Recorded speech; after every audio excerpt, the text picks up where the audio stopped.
Assalamualaikum warahmatullahi wabarakatuh dan selamat sejahtera. Hari ini cikgu nak ajar tajuk pengoksidaan dan penurunan. Okey, tajuk pengoksidaan dan penurunan merupakan bab 3 bagi tingkatan 5. Okey, sebelum cikgu pergi lebih lanjut tentang jenis-jenis ataupun contoh tindak balas redox, kita recap balik. Okey, iaitu konsep dalam redox. So, redox itu sendiri datang dari perkataan bahasa Inggeris yang mana RED ni merujuk kepada reduction dan OX merujuk kepada oxidation.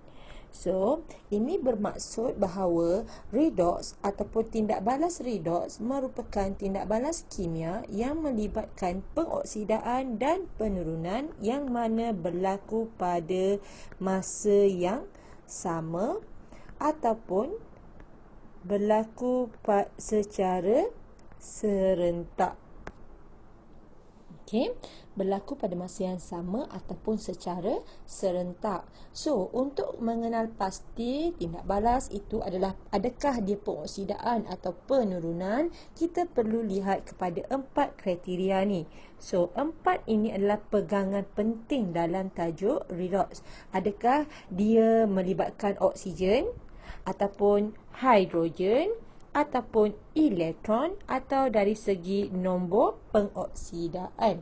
So, jika tindak balas itu merupakan pengoksidaan, maka oksigennya dia akan mengalami penambahan dari segi oksigen, kehilangan hidrogen, kehilangan elektron dan juga mengalami penambahan bagi nombor pengoksidaan.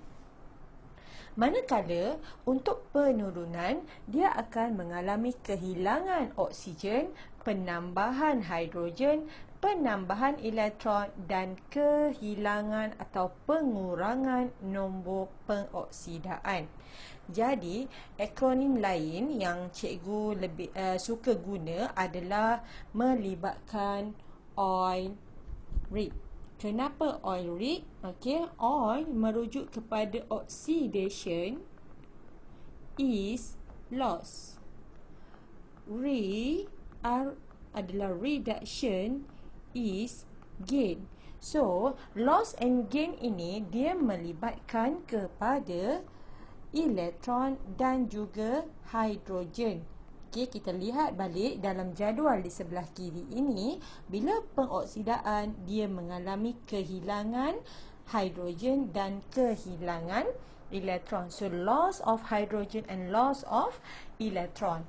Jadi, kita lebih senang dari oil rig ni, kita boleh guna juga oil rig, di mana dia merujuk kepada loss and gain of electron and hydrogen. Seterusnya, ini adalah contoh tindak balas redox. Okey, dalam tajuk kita perlu tahu, mengenal pasti dan menganalisis bagaimana tindak balas redox itu berlaku dalam melibatkan penukaran ion ferrum 3 kepada ferrum 2 dan sebaliknya. Sebaliknya, ini bermaksud daripada ion ferrum 2 kepada ion ferrum 3. Okey, dan seterusnya penyesaran logam daripada larutan garamnya. Yang ketiga, penyesaran halogen daripada larutan halidanya. Dan yang keempat ialah pemindahan elektron pada suatu jarak. Okey, pemindahan elektron pada suatu jarak ini dia melibatkan radas. Radas yang first time lah kononnya kita guna, iaitu radas yang dikenali sebagai tube U. So, ini adalah tube U atau bahasa yang Inggerisnya kita panggil dia U tube. Okey. So, kita akan pergi one by one for each of example of redox reaction. Okey, contoh yang pertama ialah penukaran ion ferrum 2 kepada ion ferrum 3 dalam proses pengoksidaan. Okey, kenapa kita kata ferrum 2 adalah mengalami pengoksidaan? Okey, kita lihat di sini, ferrum 2 mempunyai nombor pengoksidaan positif 2. Manakala ion ferrum 3 mempunyai nombor pengoksidaan positif 3. So, positif 2 kepada positif 3 ini menunjukkan bahawa peningkatan nombor pengoksidaan. So, bila peningkatan nombor pengoksidaan, maka ini menunjukkan bahawa ion ferrum 2 mengalami tindak balas pengoksidaan. Bagi ion ferrum 2 untuk mengalami proses pengoksidaan, dia memerlukan satu ejen pengoksidaan yang mana membantu ion ferrum 2. Okey, jadi di sini kita menggunakan air bromin. Apa formula kimia untuk air bromin? Okey, air bromin sama seperti bromin-bromin yang lain, iaitu Br2. So, Br2 ni dia akan bertukar kepada apa? Br2 dia tak ada orang lain kecuali Br negatif. Okey, so di sini ada 2, jadi kita letak 2 Br negatif. Okey. So, di sini kita lihat ya bahawa dia punya nombor pengoksidaan adalah kosong dan di sini nombor pengoksidaannya adalah negatif 1. So, kosong dengan negatif 1. Di manakah kedudukan elektron? Ya, kedudukannya mesti berada di sebelah kiri. Kerana nak seimbangkan bilangan cas. Ni negatif 2 kan? Kat sini pun negatif 2. 2 darab 1 negatif. Okey. So, seterusnya, bila bromin menerima elektron, okey, menerima elektron ataupun nombor pengoksidaannya kosong kepada negatif 1, menunjukkan bahawa dia mengalami pengurangan dari segi nombor pengoksidaan. Bila pengurangan, maka bromin mengalami tindak balas penurunan. Okey, dan pada masa yang sama, bromin telah menerima elektron. Sebab elektron duduk sebelum anak panah. Jadi bila dia terima elektron, maka jelaslah bahawa bromin mengalami penurunan. Okey, ferrum 2, ion ferrum 2 tadi, dia telah kehilangan elektron untuk menghasilkan ion ferrum 3. Okey, maka ini menunjukkan bahawa ion ferrum 2 mengalami pengoksidaan kerana nombor pengoksidaannya berubah daripada positif 2 kepada positif 3. Dan pada masa yang sama, ion ferrum 2 telah kehilangan elektron. Jadi, siapakah ejen pengoksidaan? Ejen pengoksidaan adalah bromin kerana dia mengalami penurunan. So, bromin adalah ejen pengoksidaan. Ion ferrum 2 adalah ejen penurunan kerana dia mengalami pengoksidaan. Okey, apakah pemerhatian yang dapat kita lihat? So, pemerhatian yang dapat kita lihat ialah ferrum 2, kita tahu bahawa dia merupakan larutan yang berwarna hijau. Bila dia berubah kepada ferrum 3, maka dia berubah daripada hijau menjadi larutan berwarna perang. Bagaimanakah cara untuk kita menentusahkan kehadiran ion ferrum 3? So, kita nak tentu sahkan dia, kita kena ingat balik tajuk garam yang mana kita menggunakan reagen natrium hidroksida ataupun larutan amonia. So, apa yang berlaku ialah kita akan dapat lihat bahawa mendakan perang tak larut dalam natrium hidroksida berlebihan. So, itu menunjukkan bahawa kehadiran ion ferrum 3. Okey. Okey, seterusnya ialah perubahan ion ferrum 3 kepada ferrum 2. Okey, kita lihat di sini nombor pengoksidaan ion ferrum 3 telah berubah kepada 2 positif. Positif 3 berubah kepada positif 2, maksudnya dia mengalami pengurangan nombor pengoksidaan. So, tindak balasnya adalah tindak balas penurunan. Bagi ion ferrum 3 untuk mengalami penurunan, dia memerlukan ejen penurunan. Jadi, ejen penurunan mestilah mengalami pengoksidaan. So, di sini kita ambil serbuk zinc. Okey, zinc di mana dia akan mengalami pengoksidaan sebab dia boleh jadi Zn2 positif. So, bila Zn2 positif, nombor pengoksidaannya berubah daripada kosong kepada positif 2. So, inilah tindak balas pengoksidaan. So, bila zinc mengalami pengoksidaan, maka zinc ini merupakan ejen penurunan. Ion ferrum 3 mengalami penurunan, maka dia merupakan ejen pengoksidaan bagi zinc. Okey. So, dalam tindak balas ini, apa yang dapat kita perhatikan ialah ferrum 3, okey, ion ferrum 3 larutannya adalah berwarna perang. So, bila dia berubah menjadi ferrum 2, maka perang bertukar menjadi hijau. Bagaimana cara kita nak menentusahkan bahawa kehadiran ferrum 2? Ya, kita menggunakan cara yang sama, iaitu kita tambah larutan natrium hidroksida ataupun larutan amonia, di mana ini adalah bahan untuk mengkaji kehadiran cation. So, bila kita tambah, kita akan dapat lihat bahawa ada mendakan hijau dalam dia terbentuk dalam larutan natrium hidroksida yang ditambah secara berlebihan. Okey. So, itulah mengesahkan bahawa kehadiran ion ferrum 2. Okey, so dari segi elektron pula, zinc dia mengalami pengoksidaan sebab dia derma elektron. Ferrum 3 positif, dia menerima elektron, maka membentuk ion ferrum 2. So, dia mengalami tindak balas penurunan. Jadi, cikgu harap murid dapat bezakan antara perubahan ion ferrum 2 kepada ferrum 3. Bila dia mengalami pengoksidaan, dia perlukan bahan yang menjadi penurunan.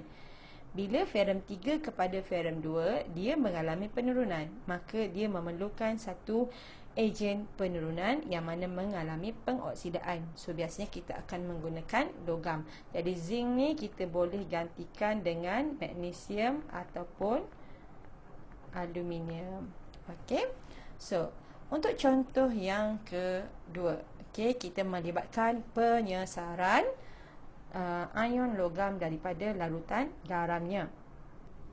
So, tindak balas penyesaran logam daripada larutan garamnya, kita merujuk kepada siri elektrokimia. Kita pernah belajar tajuk ini, iaitu di bawah tajuk tingkatan 4, di mana tajuk elektrokimia bab 6. Okey, dalam tu kita dah belajar siri elektrokimianya apa. So, siri elektrokimia ni merupakan satu susunan logam berdasarkan kebolehan setiap atom logam untuk membebaskan elektron untuk membentuk ion positif.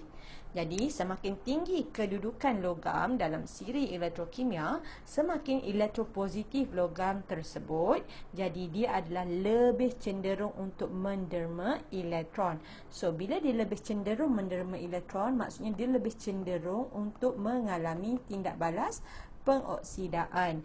Jadi, logam tersebut lebih bagus untuk bertindak sebagai ejen penurunan. Sebagai contohnya, di sini adalah siri elektrokimia yang biasa kita jumpa. Okey, di sebelah kiri ni merupakan logam. So, logam kalau dia semakin ke atas, semakin ke atas, ia menunjukkan bahawa logam tersebut lebih bagus untuk membebaskan elektron. Tetapi apabila cation, ion yang paling bawah, semakin bawah, dia lebih mudah untuk menerima elektron. Lebih mudah untuk menerima elektron untuk membentuk logam. Jadi contohnya kita ada tindak balas. Tindak balas penyesaran logam daripada larutan. Contoh di sini adalah melibatkan zinc dan larutan kuprum 2 sulfat. So, apa yang akan berlaku ialah kita akan dapat zinc sulfat dan kuprum. Bagaimana kita nak tahu bahawa ini merupakan tindak balas redox? Cara yang pertama ialah kita tahu bahawa dalam kuprum 2 sulfat kita ada ion kuprum dan ion sulfat. Dalam zinc sulfat, kita ada Zn2 positif dan SO4 2 negatif. Jadi, kita buat persamaan setengah. So persamaan setengahnya Zn, macam mana dia jadi Zn2 positif? Untuk jadi ion positif mesti derma elektron. So 2 positif derma 2 elektron. Macam mana ion kuprum 2 dia jadi Cu? Maksudnya dia terima elektron. So bila dia terima elektron dia jadi atom. So di sini kita boleh dapat lihat, okey. Kita boleh dapat lihat bahawa zinc nombor pengoksidaannya berubah daripada kosong kepada positif 2. Meningkatkan. Jadi zinc mengalami tindak balas pengoksidaan. Ion kuprum pula positif 2 berubah jadi kosong. So berkurang. Bila berkurang maka dia mengalami tindak balas penurunan. Jadi ini menunjukkan bahawa penyesaran logam ni merupakan tindak balas redoks sebab pengoksidaan dan penurunan berlaku secara serentak. Pada masa yang sama, zinc ni dia telah menderma elektron. Okay, sebab elektron duduk selepas anak panah. Manakala ion kuprum dia telah menerima elektron. Okay, elektron duduk sebelum anak panah, so dia terima elektron. Okay, so apakah pemerhatian yang dapat kita lihat? Okay, kita dapat lihat pemerhatiannya ialah kita dah tahu kalau ada je ion kuprum maka larutan biru akan terhasil. Tapi bila dah jadi atom kuprum, maksudnya larutan biru menjadi tidak berwarna ataupun kita boleh kata pepejal perang terbentuk. Okey, kenapa penyesaran ini boleh berlaku? Kerana zinc merupakan logam yang lebih elektropositif. Okey, sebab kedudukan dia lebih tinggi daripada kuprum. Jadi dia boleh menyesarkan ion kuprum daripada larutan garamnya. Okay, itu adalah contoh untuk penyesaran penyesaran logam daripada larutan garamnya. Selain dalam penyesaran logam, kita juga ada penyesaran halogen daripada ion halida. Okay, apa maksud halogen? Halogen ini merujuk kepada molekul iaitu fluorin, klorin, bromin dan juga iodin. Okey. So, semakin ke atas, okey, unsur kumpulan 17 ini dia bersifat lebih elektronegatif. So, bila dia lebih elektronegatif, maksudnya dia lebih mudah untuk menerima elektron. Betul?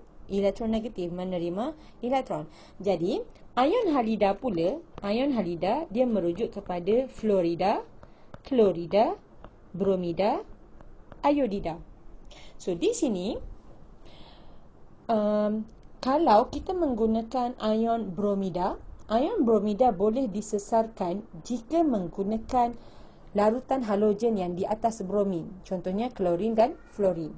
Okey, sebagai contoh kita guna klorin dan kalium bromida. So dalam sini klorin dan bromida, okey, kita ada Cl2, dia akan jadi ion klorida. So di sini menunjukkan bahawa ion klorida ni dia akan menerima elektron. Okey, manakala Br negatif, okey, dia akan jadi Br2. So dia akan menderma elektron. Nombor pengoksidaannya berubah, yang ni kosong kepada negatif 1. Yang ni pula negatif 1 kepada kosong.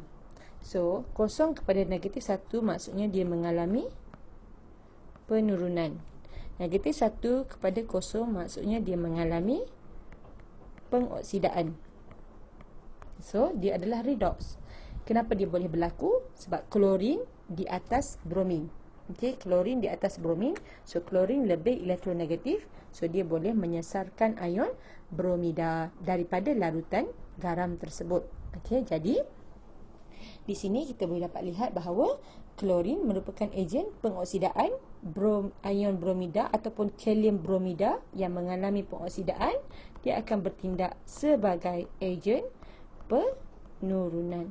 So nombor pengoksidaannya, kalau klorin berubah daripada kosong kepada negatif 1, ion bromida berubah negatif 1 kepada kosong. So perubahan warna yang dapat kita lihat ialah klorin. Okey, klorin warnanya ialah kuning, kekuningan. Okey, bila dia jadi Cl negatif, so apa-apa yang negatif ini dia tidak mempunyai berwarna. So larutan tidak berwarna.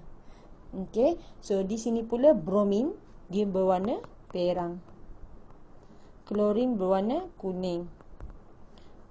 Yang iodin pun dia sama berwarna perang. Tapi boleh dibezakan antara dua ni bila kita menggunakan larutan kanji. So dalam larutan kanji, iodin dia akan menghasilkan mendakan biru, manakala biru tua, manakala bromin tidak, menyebabkan tindak balas berlaku dalam larutan kanji. Itulah cara membezakan bromin dan iodin.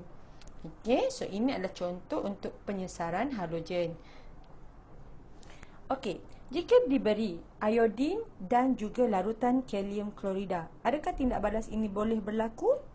Kita lihat, iodin berada di bawah klorin. Jadi, tiada tindak balas boleh berlaku. Kenapa? Kerana iodin dia kurang elektronegatif berbanding klorin, jadi tak boleh menyesatkan ion klorida. So, no reaction occur. Tindak balas yang seterusnya ialah dalam pemindahan elektron pada suatu jarak. So, tindak balas ni dia menggunakan radas yang baru, yang mana murid baru nak kenal, yang biasa guna iaitu tiup U. Tiup U ni merupakan satu macam test tabung uji yang berbentuk U. Okey, so di sini dia menggunakan konsep sel kimia. Dia menggunakan konsep sel kimia. Kenapa? Sebab dia tidak menggunakan bateri. So, dalam pemindahan elektron pada suatu jarak ni, murid-murid kena kenal pasti yang mana boleh jadi terminal negatif, terminal positif, yang mana mengalami pengoksidaan dan yang mana mengalami penurunan. Konsepnya senang. Okey, pegang kepada A, N, O, D, E. Okey, kalau dalam sel kimia kita ada logam yang berbeza. So, logam yang di atas dia akan menjadi terminal negatif. Bila dia menjadi terminal negatif, dia akan mengalami tindak balas pengoksidaan di mana dia telah menderma elektron. So, di sini kita lihat bahawa ferrum 2 sulfat, dalamnya ada ion ferrum. Ion ferrum 2 dia menjadi ion ferrum 3. So, ini menunjukkan dia dah mengalami pengoksidaan sebab positif 2 jadi positif 3. Nombor pengoksidaannya berubah. Dan pada masa yang sama, dia juga menderma elektron. Okey, so kita ingat balik konsep ANODE tadi, oxidation, derma elektron. So maksudnya ferrum 2 sulfat ni akan jadi terminal negatif. So elektron akan mengalir dari terminal negatif pergi ke terminal positif. Kenapa bromin ni terminal positif? Sebab bromin dia menerima elektron. Okey, dia terima elektron. Pada masa yang sama, nombor pengoksidaan bromin berubah daripada kosong kepada negatif, berubah kepada negatif 1. Okey, so itulah pemindahan elektron pada satu jarak. Konsep dia mesti pegang ANODE. Okey, apakah fungsi? Dalam tiup U ni kita letak asid sulfurik sebab asid sulfurik ni dia membenarkan pengaliran ion melaluinya dan juga ia melengkapkan litar. Okey, so bila bromin mengalami penurunan, maka bromin merupakan ejen pengoksidaan. Manakala larutan ferrum 2 sulfat mengalami pengoksidaan, maka dia dikenali sebagai ejen penurunan. Perubahan warna, ya, bila ada ferrum 2, maka dia berubah daripada warna hijau kepada perang, manakala bromin warna perang menjadi tidak berwarna kerana menjadi ion bromida. So di sini adalah ini merupakan persamaan ion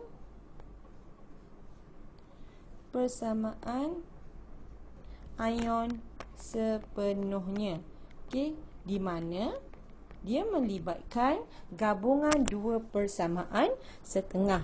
Okey, contoh dia kita ambil persamaan di atas yang mana pengoksidaan tadi adalah ferrum 2 menderma elektron menjadi ferrum 3. Manakala bromin menerima elektron, dia jadi 2 Br negatif untuk seimbangkan. So di sini kita lihat bilangan elektron tak sama untuk persamaan 1 dan persamaan 2. Jadi yang atas ni kita darabkan dengan 2. So dapatlah 2 elektron. So bila 2 elektron atas dan bawah, maka kita cancelkan elektron tersebut. Jadi persamaan keseluruhannya adalah 2 ferrum 2 positif tambah Br2 menghasilkan 2 ferrum 3 positif tambah 2 Br negatif. So ini adalah persamaan ion sepenuhnya bagi tindak balas antara larutan ferrum 2 sulfat dan juga air bromin dalam pemindahan elektron pada suatu jarak, okey, bagi tindak balas redox. So, murid-murid kena ingat bahawa dalam pemindahan elektron ini, konsep dia seperti sel kimia yang mana bahan yang mengalami pengoksidaan dia akan bertindak sebagai terminal negatif, manakala bahan yang mengalami penurunan akan bertindak sebagai terminal positif. Okay, so cikgu akan sambung lagi pembelajaran untuk tajuk redox ni dalam video yang akan datang. Sekian, terima kasih. Assalamualaikum.